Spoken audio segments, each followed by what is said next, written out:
Well, we're always appreciating Congresswoman Val Hoyle for coming up to our office up here on the Hill, even in winter. Coming up on a year in Congress, and it's been quite a year. Thanks for coming up here.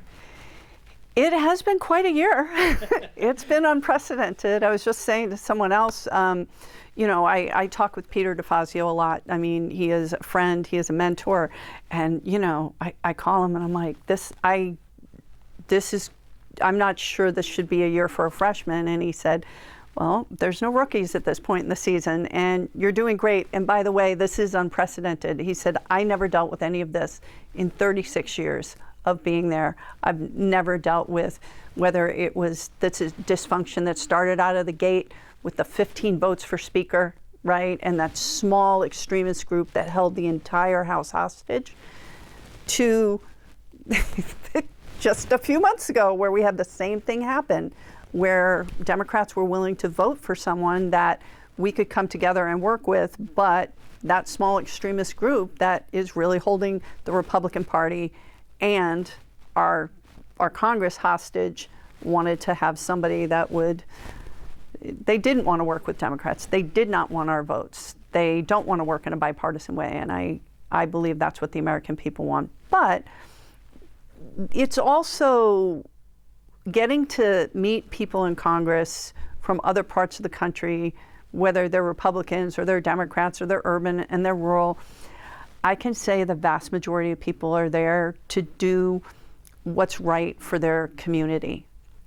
And we have different ideas and different paths. There are a group of people that just want to break the system, and I think they shouldn't have as loud of a voice or as much power as they do, but here we are. But I have been able to work with people, and I actually got 3 bills signed into law, which is not common for a freshman, and I've got another 3 that have moved through the House that'll come through in the Senate. So restoring the hunting and fishing rights for the Siletz tribe on their ancestral lands. They had to give up that right in order to be recognized, which is just racist and awful. So that just got signed into law. We've got an online dashboard that we're going to develop for NEPA. So the NEPA process, it is something that you have to go through for any major project, and it can be very bureaucratic and it can be hard to follow what's happening. So I worked with Republican Garrett Graves from Louisiana and myself to have a study and then funding for a portal where ordinary citizens can go in and see where the process is. Because my constituents shouldn't have to pay $500 to $1,000 an hour for a lawyer to find out what's happening in their backyard. So this is just good government, right? And also, funding for modernizing government, which we really need. And the third was to allow for upgrades in ports for commercial fishing. This was a really important priority for our commercial fishing industry because there were federal monies that could be used, but not to support commercial fishing. And we feed the world. We feed the world off the Oregon coast. And so this is a priority for fishing safety and to help that industry. So those 3 things got signed into law, and also working on the Port of Coos Bay, and then wildfire preparedness. And finally, we worked on a lot of constituent outreach. So we helped over 600 families that came to us on issues like passports and getting Social Security benefits. Like if you have a spouse that dies and you need to go through and get a hold of Social Security, we can help people with that, with veterans benefits, right? With any kind of government agency, student loans, whatever it is. We helped over 600 families, and out of those, because it takes time to get through this, I think it's 423 cases that we've closed, which means that we got them their money. We brought back $623,230 to Oregonians, getting them that money in their pocket that they were due. So it's been quite a year, and there is a lot of dysfunction and war and polarization in politics. But what I did was found people who were there to work and get things done, and been able to do that. I remember when you were running, you said, I want to go there to get things done. I want to work. I want to go to Washington and accomplish things and get things done. It's interesting that you bring up the 3 bills that you did get passed, because some people might say, well, it's only 3 bills. But in this Congress, if I'm good at math, it's, I think, 11% of the bills that got passed. Right. Because this was the least amount of bills passed since the Great Depression. That's right. And I want to get your take on, we still have a divided Congress. We still have a very narrow margin in the House. Republicans, It just got more narrow. It just got more narrow. The Senate is still narrow as well. Yes. And a Democratic president. Is anything going to get better in 2024? I mean, it really is up to the Republican conference. And what we've seen, unfortunately, as the wave of retirements have come through, is a number of Republicans who were more moderate, who were not going to buy into the extremism, who were not going to undermine the integrity of the election. They're quitting, because they're like, this isn't my Republican Party, and we need them to stay. When we had my first session in the Oregon legislature, we were tied in the House 30-30, and we had co-chairs, Arnie Roeblen from Coos Bay and Bruce Hanna from Roseburg. And the Senate was 16-14, and everything we passed was bipartisan. And I wish this Congress would do more of that, because I talk to people, I talk to Republicans, right, who say, I just want to get things done, but this small extremist group, it's the Matt Gaetz and Marjorie Taylor Greens and the people who want to break the system, right, who don't want government to work, have an outsized power. And because we don't have enough swing districts, in my district, and 3 of the 6 districts in Oregon, you can't get elected with just Democrats and Republicans. But for most of the country, that's not true. So people are afraid that if they take a step to be too moderate, they're going to lose their seat. And I'll tell you what, I'll take the vote that I think is right, and if I lose my seat, I'll sleep at night. But fundamentally, I have to go and vote according to my principles and according to what my constituents need. And I just hope that more people can step forward and say, enough with the extremes. We're just going to fund government. Government shuts down on January 19th. So this means, paying our military, right? Social Security, our national parks will shut down. Air traffic controllers and the TSA agents will have to, Border Patrol agents will have to go to work without being paid, right? So it's January 19th, February 2nd. So for that, we've been able to work together under both Kevin McCarthy and Mike Johnson. And I'm just hoping that we'll be able to do that again. I am going back, session starts Tuesday. So next week, and we just have a few days before the 19th comes up, and we need to get that done. We owe it to the American people. I'm going to ask you a little bit more about the potential government shutdown in a moment. I wanted to ask you about something that we were actually just talking in length about, and I'm going to make sure that that's available for our viewers to see some more of that conversation. But about the container terminal in Coos Bay that you'd pushed for a mega grant. That mega grant was not approved. It was the second mega grant that was ultimately denied. But you still believe this is possible to get this port up and running. Right now, the price tag looking about a little over $2 billion. There needs to be federal money to support that. But you feel confident that we can still get the funding for this port even after getting denied twice. So the Port of Coos Bay had applied for a mega grant, and so there were over 200 applicants across the country, and there was only going to be, one West Coast project awarded. The I-5 bridge, which desperately needs to be rebuilt. It's sitting on wooden pilings. We live in an earthquake zone. That is a major, corridor for trade and for people driving back and forth from Oregon to Washington. So Oregon did win in that the I-5 bridge got the mega grant. The Coos Bay project did not. So that was initially disappointing, although we have heard that we're going to get a $900 million sort of loan backing for rail upgrades, right? So this is a public-private partnership. What we need is dredging of the channel, so that really should come from the federal government. North Point and the Port of Coos Bay project, they will build the terminal itself. They'll put $1 billion in. And then we need rail upgrades. So this is a lot of money coming in. So we didn't get that. And then, as I was saying previously, my scheduler got a call from the White House saying, will you be available? So myself, Senator Wyden, Senator Merkley, were on a call, and President Joe Biden personally called us with Mitch Landrieu, who had just visited the Port of Coos Bay 2 weeks before and was so impressed by the people, by the heart of the community, by the project, and Pete Buttigieg. And President Biden said, look, if I had all the money in the world, I'd love to fund this, because I feel like Coos Bay is like Scranton, like where I grew up. They lost their middle class. We owe it to them to reinvest in this economy. And also, this is a really good project for investing in our supply chain.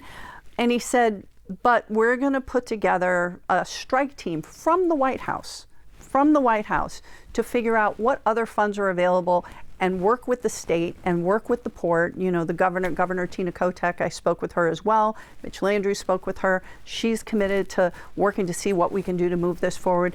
But there's many different pots of money. We just have to figure out what that is. So Secretary of Transportation, Pete Buttigieg, and the president's commitment that they are going to work with us. And I got to tell you, that is not normal.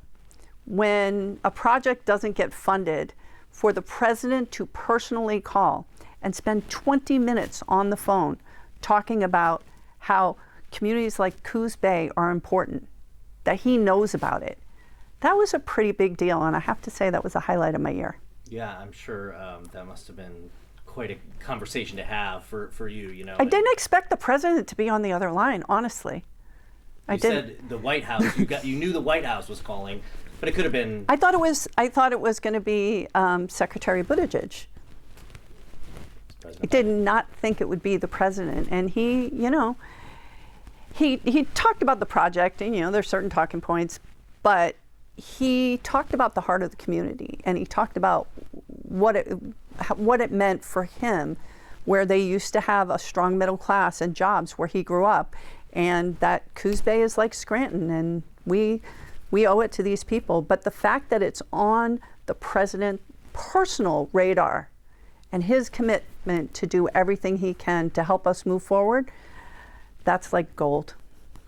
The Congresswoman and I got a little derailed before we even started this interview about the Port of Coos Bay. So as I mentioned, we're going to get that available to our viewers so that they can watch it. But you had mentioned it's another month, another looming government shutdown. Unfortunately, it feels like this is every month. You mentioned a deadline, January 19th, and then that's for a portion of the government. More would happen February 2nd, I believe. Yeah. Are we headed for another stopgap bill, a continuing resolution? I hope so, because here's the thing. There are 12 different budgets, and like we had the FAA reauthorization, that went through the House unanimously, right? That's on the Transportation Committee that I serve on. We're waiting for the Senate to send that back, but there isn't enough time to actually do each one of those budgets. So we need to pass a continuing resolution in order to keep government running. Now, we can talk about how we can use our taxpayer dollars more efficiently. I believe that. We need to cut red tape. We need to use our dollars well. But shutting down government hurts everyone. It hurts seniors. It hurts our military. Right now, we need our military to be prepared, right? It hurts our airline safety. It hurts our border patrol. It shuts down our federal national parks. So we can't afford that. It's irresponsible. We were sent to Congress to work, and it's hard. and it's difficult. So let's do the difficult work. You know, there's a lot of people, I'm not a show horse, I'm a worker, right? I want to get things done, and I am hopeful that we'll be able to pass another continuing resolution, but really I'd like to see us pass some budgets that, you know, we work with Democrats and Republicans together to find something we can agree on and then move that forward. It's very important. One thing that is a sticking point, and you referenced it, is foreign military aid. Obviously, we have the war in Ukraine still going on. We have a war in Israel. We have tensions between China and Taiwan. We have conflicts in the Red Sea. How should we be addressing our defense spending? And do you think that is something that Democrats and Republicans can agree on? I would think so. I have an issue with unlimited defense spending, and it is why I voted against the NDAA. I do think that we have to look at how we're spending our money on national defense and in the military. I do think we need to increase salary for people in the military. But what we don't want to do when Russia and China and enemies across the world are looking at the United States and this dysfunction, it makes us look weak when we cannot get it together. So the Senate had a bipartisan proposal on funding for Ukraine, humanitarian aid to Gaza, funding for Taiwan, and funding for Israel. The president has agreed to that. The House, there's enough people to pass that, and yet we left for holiday break. Speaker Johnson gavelled out without doing any of that. And you know what that does? That tells our enemies that we can't get it together and we're weak. We need to pass those funding packages as soon as possible. There was an agreement with over 60 senators. There's not a lot that they agree on that's this major. We need to do it now. I mean, the war in Ukraine, Putin is just laughing at us, right? China is looking at what's happening in Ukraine and eyeing Taiwan. If we're not able to step in and support Ukraine, right, then why wouldn't they attack Taiwan? And so I think that this is very dangerous. This is a dangerous game of chicken, and I hope that after 3 weeks away that Republican leadership will come to the table and realize we need to just move this. How about the war in Israel? Where should the United States stand at this point? We're about 3 months after October 7th and the attack that happened that day. But, you know, there's conflict, there's disagreement about what is happening now. The approach Israel's taking, still many people believe Hamas should be eradicated. How should the U.S. partake in this? So I do think that the solution for the Middle East needs to come from the Middle East. I personally believe that the only way forward is with a two-state solution, where Palestinians have their own state and Israel certainly has a right to exist. We have to recognize that. And each should live in peace and prosperity. We will have to have an international rebuilding effort in Gaza, and Israel needs to be able to defend themselves. And that's, people can agree or disagree. What is happening in Gaza, the humanitarian crisis, is horrific. I do not think, people have said, well, we need to call for a ceasefire. Okay, but with whom? With Hamas? They don't want a ceasefire. With Benjamin Netanyahu? I don't see that happening. I mean, he has members of his party, of his government, that are saying that Palestinians shouldn't be able to come back to Gaza. They are not holding settlers in the West Bank accountable, and that is wrong. So I think the U.S. and Biden and Secretary Blinken, and certainly, we've weighed in. I mean, I'm on the Transportation Infrastructure Natural Resources Committee, so I don't have a lot of weight in foreign policy decisions, but to work with whoever can find a path forward that gets us out of this war, and again, allows people to live in peace and prosperity, recognizing each right to exist. And It's complicated. This is thousands of years old, right? Like people say, well, this in 1947 didn't start in 1947. And anyone that thinks there's a simple solution that you just snap your fingers and say one side or the other gets to win doesn't understand the problem. But it is horrific, and people are suffering.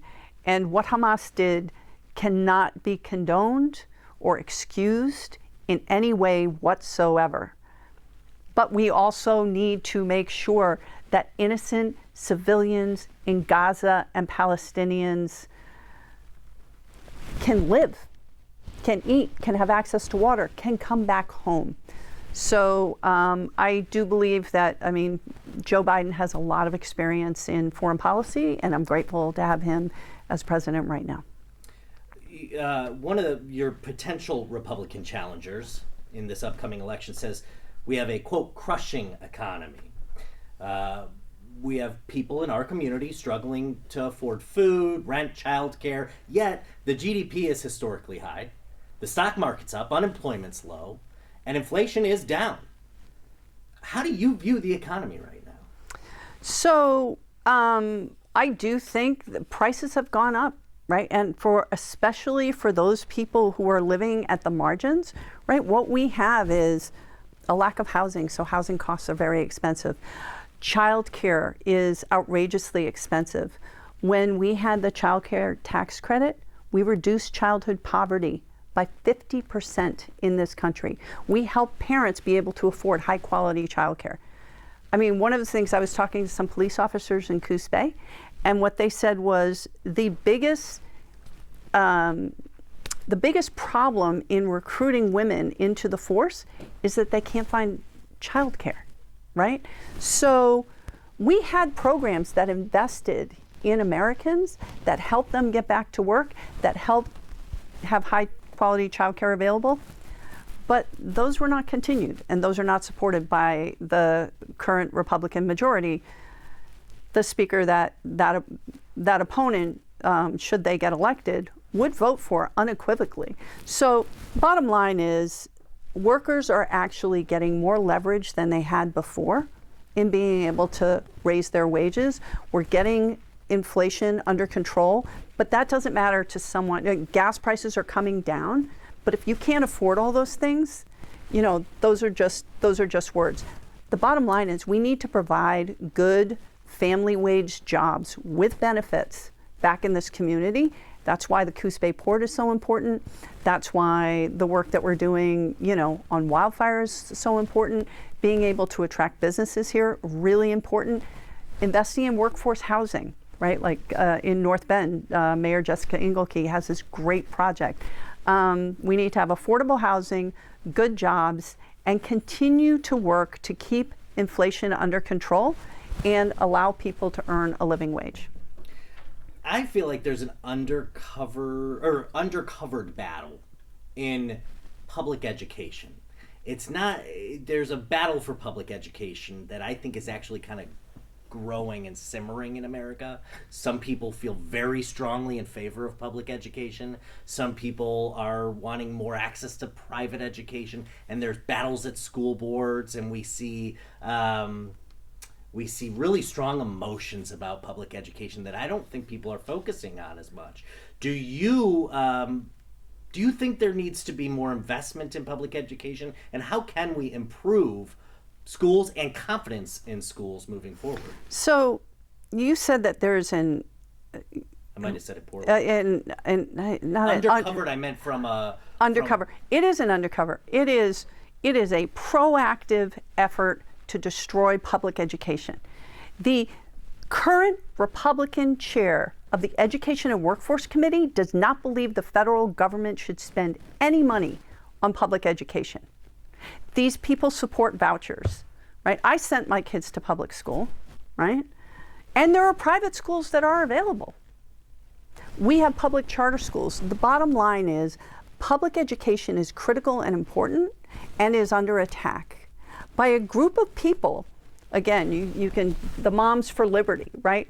That is not a grassroots organization. That's what we call a grass tops organization, where they are specifically focused on throwing so many things at school boards and so much accusation that the school boards are chasing their tails and trying to, we talk about parental rights. I was on the PTO. I was very involved in my children's school, and I think it's important that parents are involved.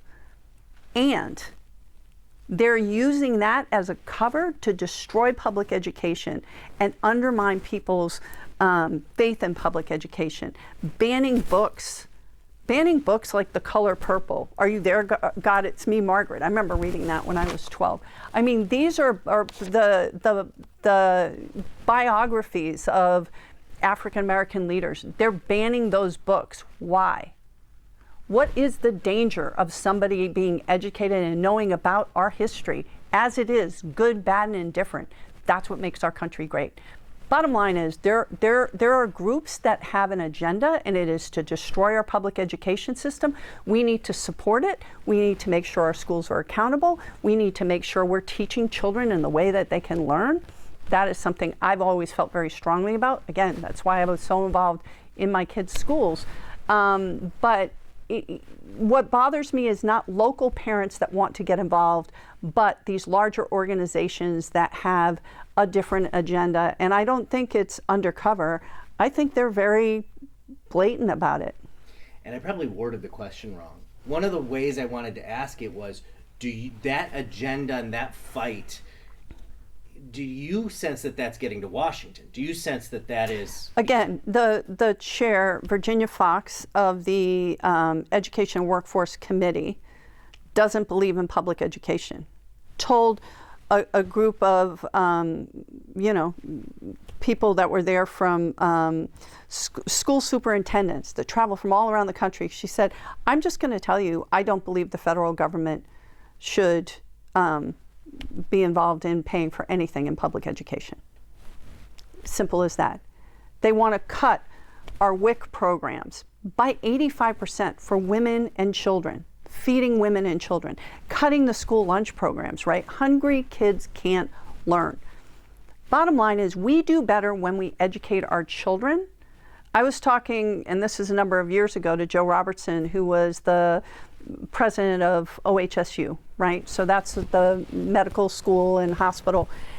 And he said the most important thing we can do to have more doctors from Oregon go to OHSU is to improve math and science in 3rd and 4th grade. Improve math and science in 3rd and 4th grade. So it matters. So that's what we should be focusing on, is making sure our kids get the best education and put our money into the classrooms. It's absolutely getting to the federal level. And there's all kinds of bills that would undermine public education, and so far we've been able to fight against it. 2024, Happy New Year, is also an election year. You might have heard from a few people. Obviously, it's a presidential election, and that will dominate the headlines, but you have challengers already, like we mentioned, one of them, lining up to kick you out of office. How will you approach 2024? It'll be your first re-election campaign as a federal legislator.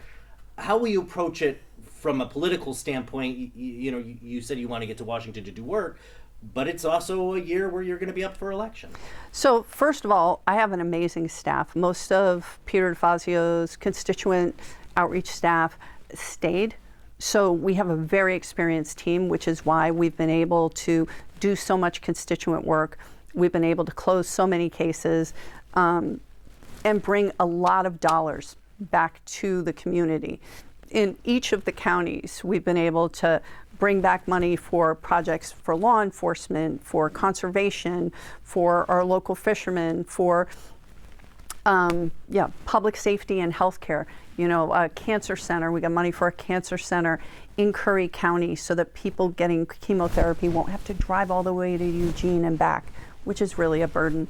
So my staff will continue to do the work, and I will say, every time I can, I will. If you have a problem with a federal agency, contact our office. I mean, we have responded to over 30,000 this year emails and calls and letters. So if you have an issue, let us know and we will help you navigate that system. I'll run on my record, and again, I'm one of the more successful freshman legislators, specifically someone in the minority. I've been able to work in a bipartisan way, and I've been able to connect with this community. We have two field reps, one in the North Coast, one in the South Coast, that are out every single day working with the community. So I'll run on my record. Now let's be clear. There are very few swing seats in the United States. It is part of the reason that we're so polarized. We would do better if there were more seats in this country that were won not just with one party or the other, because then you get extremes. This is one of those seats, actually 3 Oregon congressional seats, 3 out of 6 are swing seats. And I think we do better in that way. It will be ugly, and the National Republican Campaign Committee will come after me and say all kinds of things, but what I'll do is run on my record, and I'm very effective, and I've managed to get support from across the political spectrum.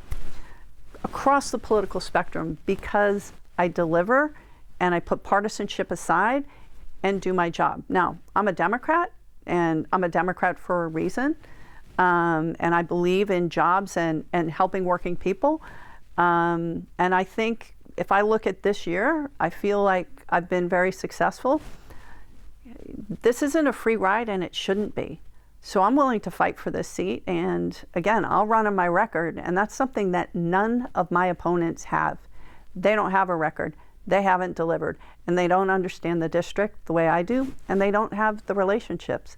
So I'll just continue to do my work and stay focused, and you campaign on campaign time, but my office is there to help the people of the 4th. And we will continue to have you here in our studio to talk about that work and what is needed for the people of the 4th District. Thanks so much, Thank Congresswoman you. Hoyle. Appreciate it.